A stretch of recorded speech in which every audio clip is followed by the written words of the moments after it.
Halo sahabat Direktori Hukum, di video ini aku mau ngebahas tentang asas-asas dalam hukum perjanjian.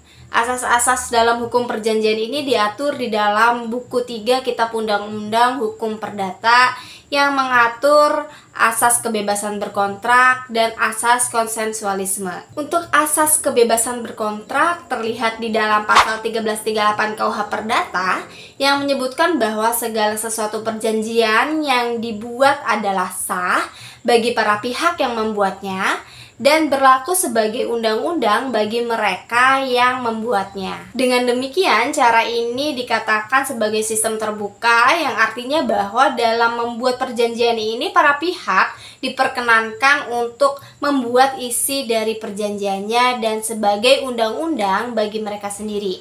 Dengan pembatasan perjanjian yang diatur tidak boleh bertentangan dengan ketentuan undang-undang, ketertiban umum, dan norma keadilan. Kemudian untuk asas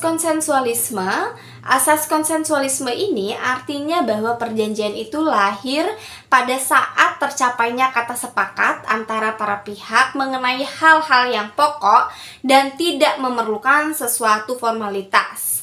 Dengan demikian, asas konsensualisme ini lazim disimpulkan dalam pasal 1320 KUH Perdata. Untuk sahnya suatu perjanjian diperlukan 4 syarat, adalah kata sepakat antara para pihak yang mengikatkan dirinya, kemudian cakap untuk membuat suatu perjanjian mengenai suatu hal tertentu atau sebab yang halal. Syarat pertama, kata sepakat antara para pihak yang mengikatkan diri.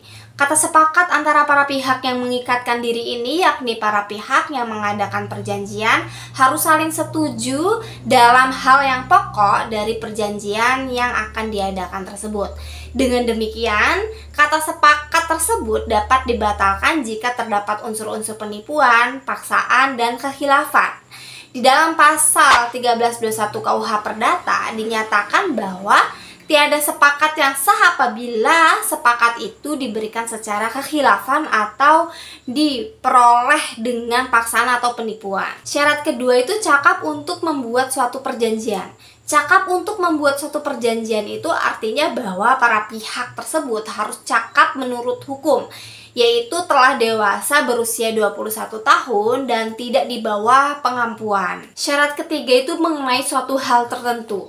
Mengenai suatu hal tertentu artinya apa yang akan diperjanjikan harus jelas dan terperinci, seperti jenis, jumlah, dan harganya, atau keterangan terhadap objek, diketahui hak dan kewajibannya tiap-tiap pihak sehingga tidak akan terjadi suatu perselisihan antara para pihak. Yang keempat itu suatu sebab yang halal.